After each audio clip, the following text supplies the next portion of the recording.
49 years ago, Three's Company walked into our living rooms and somehow never really left. If you were there, you would remember it.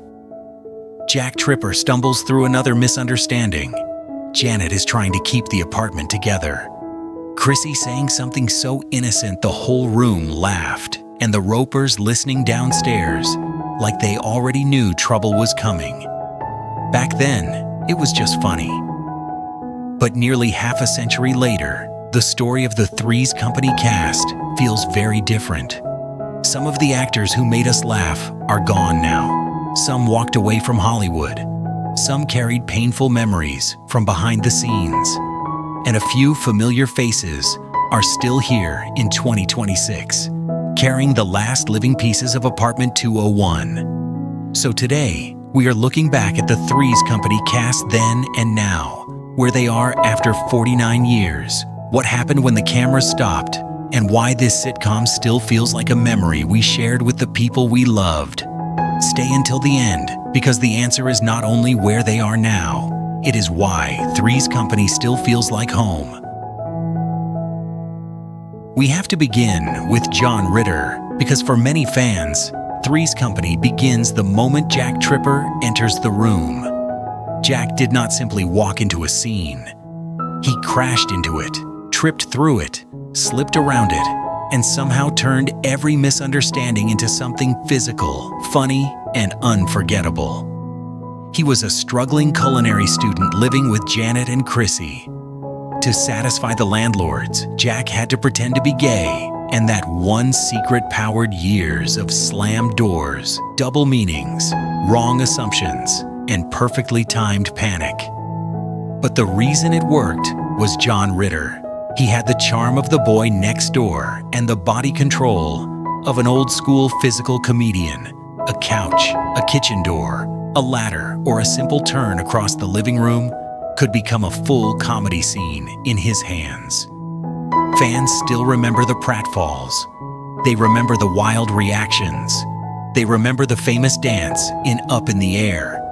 They remember how Jack could look completely innocent and completely guilty at the same time. That is why his story still hurts. The actor who made America laugh with his whole body was gone at only 54. In 2003, John Ritter became ill while working on 8 Simple Rules and died from an aortic dissection. After his passing, his family helped build the John Ritter Foundation for Aortic Health, turning a terrible loss into awareness that has helped others. But for fans of Three's Company, John Ritter is not remembered only for the way he left. He is remembered for the joy he gave. He is Jack opening the door at the wrong moment. Jack is trying to explain something no one should believe. Jack falling, recovering, smiling, and somehow making the whole room laugh. Before we go on, tell us in the comments, what Jack Tripper moment made you laugh the hardest? Was it the couch, the kitchen door, the ladder, or that unforgettable dance in Up in the Air? If Jack was the chaos, Janet Wood was the reason the apartment did not fall apart completely. Joyce DeWitt played Janet, the smart, responsible, no-nonsense roommate who kept one foot on the ground while everything around her spun out of control. That was not always the loudest role, but it may have been one of the most important. Jack could panic, Chrissy could misunderstand, the landlords could eavesdrop, and Larry could bring trouble from upstairs. But Janet was usually the one trying to hold the room together. Fans noticed that. Janet was funny without needing to be foolish. She was pretty without being written only as an object. She was independent, quick, practical, and believable. For many viewers, Janet felt like the roommate you would trust with the rent, the keys, and the truth. After Three's Company, Joyce DeWitt chose a quieter path than many expected. She stepped away from heavy television attention and returned to her first love, the stage. Her relationship with Suzanne Somers also became part of the show's emotional history. For decades, the two women were separated by what happened during the 5th season. But in 2012, they finally reunited and spoke openly after 31 years apart. For fans, that moment softened one of the saddest behind-the-scenes stories connected to the show. Today, Joyce DeWitt remains one of the living links to Three's Company. When fans think of Janet Wood, they do not just remember a character. They remember the woman who helped make Apartment 201 feel like a real place. Then there was Chrissy Snow. Suzanne Somers could have played Chrissy as a simple joke, a pretty blonde who misunderstood everything. But she gave Chrissy something softer. Chrissy was innocent, warm, and oddly protected by her own sweetness. She could say the wrong thing and still make the audience love her, because Suzanne made her feel less like a stereotype and more like someone who saw the world in her own gentle, strange way. That is why the original trio worked so well. Jack panicked. Janet brought the balance. Chrissy brought the unexpected line that made the whole room break open. But behind the laughter, Suzanne Somers became the center of one of the most painful contract battles in sitcom history. During the 5th season, she asked for a major raise and a share of the show's profits, seeking pay closer to what John Ritter was reportedly earning. ABC refused. The conflict damaged her relationship with the show, and her role was reduced until Chrissy was mostly seen in brief phone call scenes, separated from the rest of the cast. For fans, that is still one of the strangest parts of Three's Company history. One day, Chrissy was part of the heartbeat of the apartment. Then suddenly, she felt far away. But Suzanne Somers did not disappear. After leaving the show, she rebuilt herself in a way few television stars ever manage. She returned to sitcom success with Step by Step. She became a best-selling author. She became one of the most recognizable faces in direct response television through The Thigh Master, turning a career setback into a business empire. Suzanne Somers passed away in 2023, one day before her 77th birthday. But when fans looked back, many did not remember only the argument or the headlines. They remembered Chrissy, the laugh, the voice, the innocence, and the way she made a living room feel lighter. And just downstairs, listening to every suspicious sound from Apartment 201, were two people fans never stopped missing: Stanley and Helen Roper.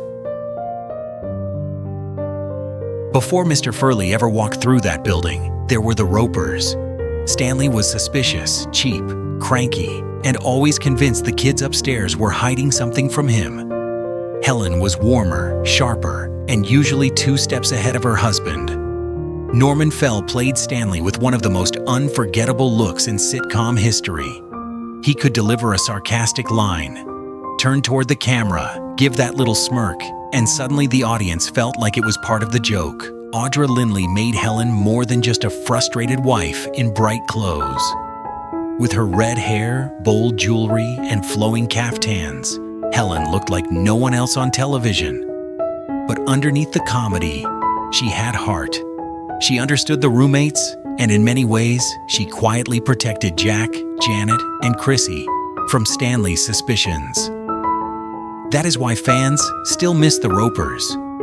When ABC moved them into their own spin-off, The Ropers, Norman Fell was reportedly reluctant to leave the safety of a hit show. The promise was that if the new series failed within a year, he and Audra Lindley could return to Three's Company. But after the spin-off ended, that return never happened. By then, Don Knotts had already become the new landlord. For many fans, that still feels like one of the show's biggest what-ifs. Norman Fell passed away in 1998. Audra Lindley passed away in 1997. But Stanley and Helen are still downstairs in our minds, listening through the ceiling, arguing in the kitchen, and making us laugh with the kind of married comedy that felt ridiculous and strangely real. Then came the man who had the impossible job of replacing them.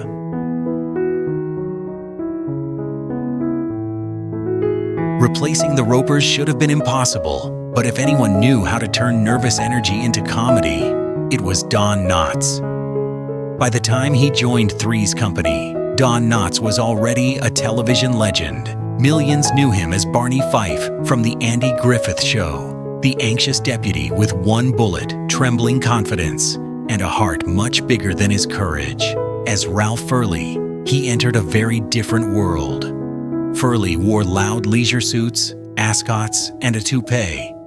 He believed he was a ladies' man, but Don Knotts made sure the audience could see the insecurity underneath.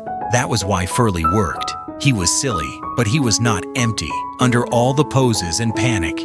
He was another lonely, lovable character, trying to look braver than he felt. Some fans still prefer the Ropers, and that is fair. But Don Knotts gave Three's Company a new kind of comic electricity at a moment when the show needed it. He stayed until the series ended in 1984 and passed away in 2006 at the age of 81. For some viewers, he will always be Barney Fife. For others, he will always be Mr. Furley, standing in that doorway dressed like confidence, while panic quietly leaked from every expression on his face. But the biggest changes in the apartment did not stop with the landlords. After Chrissy left, the show had to ask new women to walk into a room America already loved.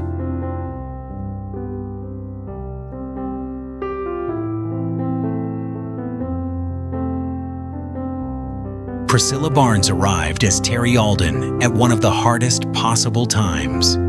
Terri was different from Chrissy. She was not written as the innocent, dumb blonde. She was a smart, confident nurse with a sharper edge and a more grounded energy. That choice mattered. The show could not simply replace Chrissy with another Chrissy. Terri gave Jack and Janet a new kind of roommate, one who could stand her ground and still play inside the madness of the show. Behind the scenes, Priscilla Barnes later spoke honestly about how difficult those years were for her, calling them the 3 worst years of her life. Still, she showed up, did the work, and gave fans a character who helped carry the final years of the series. After Three's Company, Barnes refused to be trapped by one role. She moved into film, appeared in License to Kill, took on darker cult roles, and reached a new generation as Magda in Jane the Virgin. In 2026, Priscilla Barnes is still with us. Her story is a reminder that sometimes the actor behind the smile is carrying much more than the audience ever sees. Before Terri became the final roommate, another young actress was asked to step into an even more difficult shadow.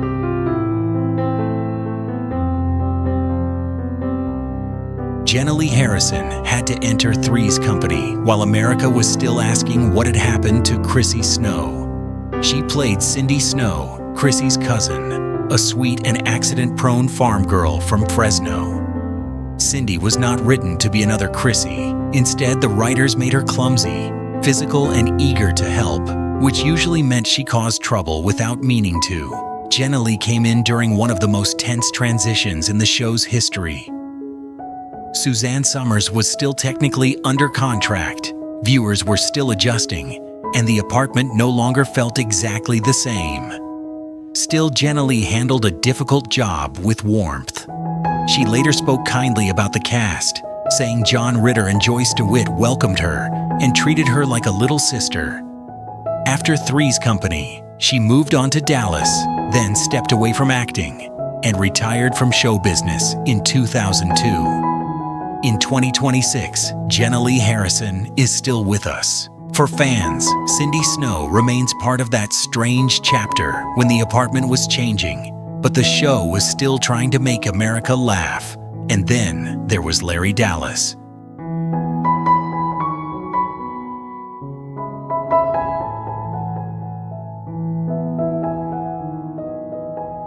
Richard Kline played Jack's upstairs neighbor, best friend, and favorite bad influence.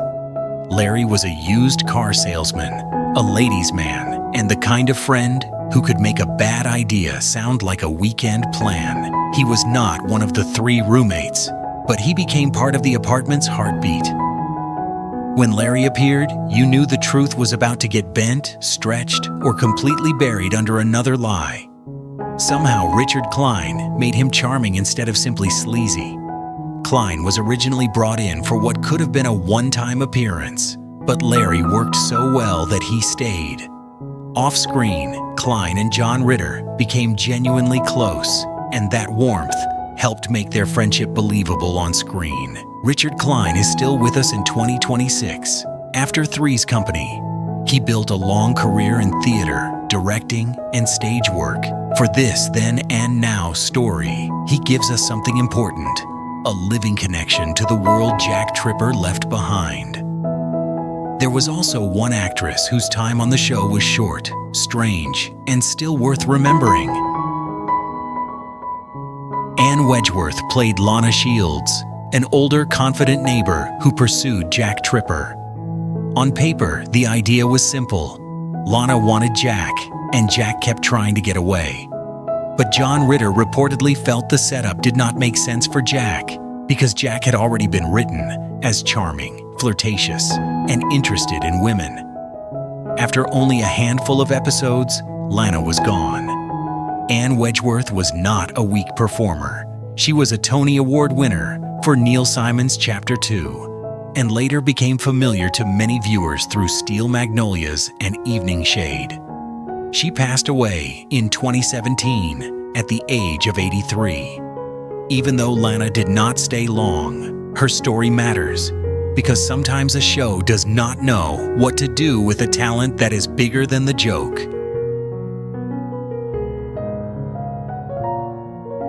So where are they now after 49 years? John Ritter, Suzanne Somers, Norman Fell, Audra Lindley, Don Knotts, and Wedgeworth are gone now, but their laughter is still here. Joyce DeWitt, Richard Kline, Priscilla Barnes, and Jenilee Harrison are still widely reported to be with us in 2026. Each of them carries a different piece of the show. Joyce carries Janet's balance. Richard carries Larry's mischief. Priscilla carries the final years of Apartment 201. Jenilee carries the difficult transition after Chrissy, but John Ritter still carries the heart of it. And maybe that is the lesson. Fame changes, shows end, actors grow older.